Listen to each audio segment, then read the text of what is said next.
Bon alors c'est parti, première vidéo de l'année, on va faire un petit bilan sur la 208 diesel, voir un petit peu ce qui s'est passé au bout de 3 ans et 75 000 km pratiquement.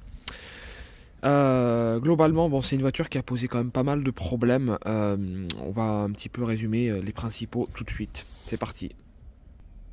Donc le premier truc que j'ai dû faire remplacer sous garantie alors que la voiture avait 1 mois, le problème était là dès la sortie d'usine, c'est qu'en fait il y avait un défaut sur le volant moteur bimasse, c'est-à-dire que la voiture claquait à mort au ralenti, à froid, à chaud, n'importe quand.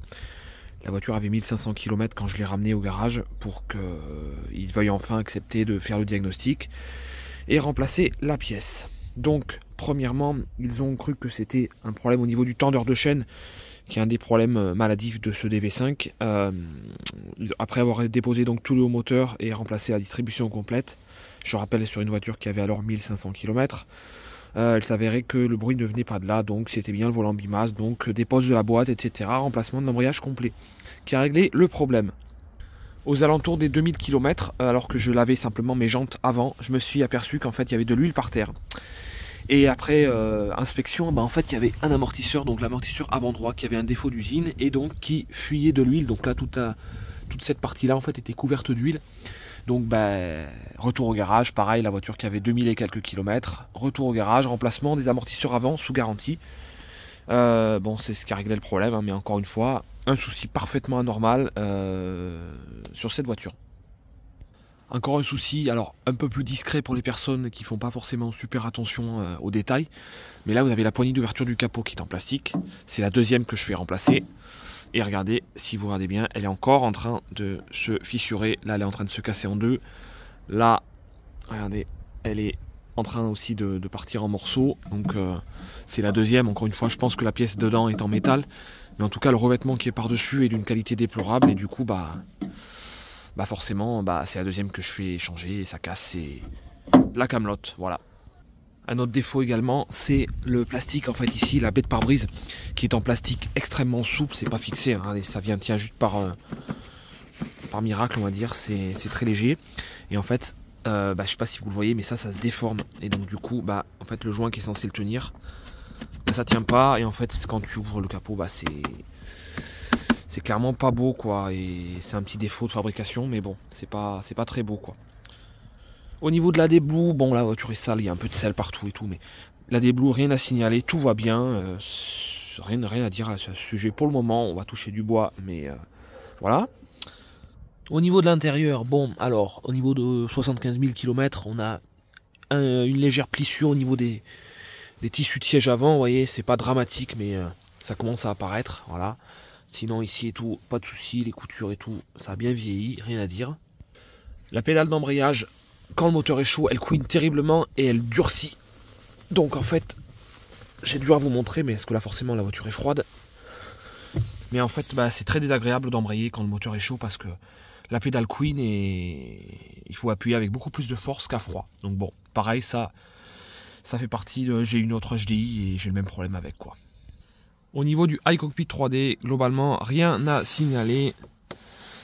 Ça bouge pas. Je fais extrêmement attention en le nettoyant avec un chiffon à lunettes de manière à ne pas faire de traces ni l'abîmer. Voilà. Sinon, tout va bien. Rien de particulier. Ça marche. Intérieur, pas grand chose à dire. Ça vieillit relativement bien. Au niveau des joints de porte, alors j'ai fait remplacer tous les joints de porte complets sur la voiture sous garantie, parce qu'en fait là ça se voit pas, mais en fait il se découpe ici, il se déchire alors que la voiture avait 1 an et demi, vous voyez, donc ça se découpe ici, c'est dégueulasse. Bon là ça tient, ils sont encore neufs, ils ont 1 an les joints. Et l'autre souci c'est qu'en fait sur les joints de porte arrière, vous avez un espèce de contre-joint ici pour les bruits d'air et pour l'étanchéité, on va dire, de l'intérieur de la porte. Et en fait bon là c'est juste pour ralentir un peu le truc, mais ça a été remplacé aussi, hein. Tout ça a été remplacé. Et en fait, il se redécoupe ici avec la porte qui vient appuyer dessus. Au fil des années, ça se coupe et c'est la deuxième fois que je l'ai fait remplacer. Sur la voiture, sur les deux côtés, c'est pareil, c'est le même problème. Sur la buse de lave-glace arrière, ça se voit pas trop, mais sans raison apparente, parce que vraiment, on est donc sur la lunette arrière. Hein. Rien n'a été touché et en fait, vous voyez, ça s'est cassé en deux. Jusqu'ici, là, le plastique est fissuré sans aucune explication et donc en fait, j'ai l'impression que la fissure s'étend. Donc c'est le feu stop avec le gicleur de lave-glace arrière. Donc bah voilà, ça aussi sans explication, ça se casse et ça devient minable, voilà. Donc pas d'explication. Et sinon donc j'allais dire, à part tous ces nombreux problèmes, ça tourne.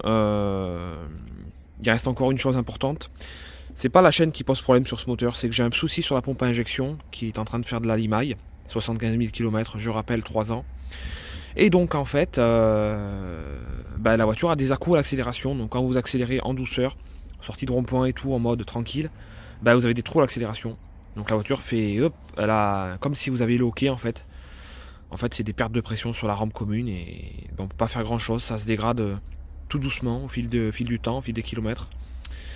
Et du coup, à part remplacer la pompe et tous les injecteurs, le réservoir et tout le bazar, voilà, on peut pas faire autrement. Elle est touchée par cette maladie aussi. Bon, sinon par contre c'est une excellente voiture clairement. En boîte 6 sur l'autoroute, c'est un bonheur. Ça roule bien, 2000 tours en 6ème à 130. Ça consomme rien. Par contre à ce niveau conduite et tout, il n'y a rien à dire, ça tient super bien la route pour sa taille. C'est un bonheur. Mais bon, énormément de points négatifs de fiabilité et tout. Dont je vous ai énuméré la plupart. Et voilà quoi, c'est dommage parce que ça gâche une bonne petite voiture. Allez, pour le fun, on se la démarre.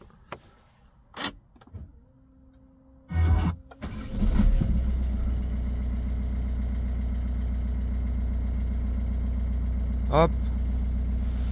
Allez.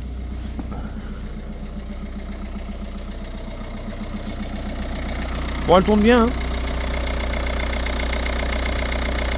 Heureusement, j'ai envie de dire, au ralenti. Il y a des bruits quand même, hein. Mais bon, ça tourne. Voilà. Bon, du coup, j'espère que... Et aussi, j'ai la courroie d'accessoires qui couine. Je vous l'ai pas dit, mais à chaud, c'est infernal, il y a la courroie d'accessoires qui couine. Bon, du coup, voilà, j'espère que ça vous aura un petit peu éclairé sur le sujet. Je vous ai montré un petit peu mon expérience sans filtre sur cette voiture. Et au moins, après, libre à vous de vous engager ou pas, si vous souhaitez chercher une petite Blue HDI comme ça, une petite Lyon. Allez, à bientôt.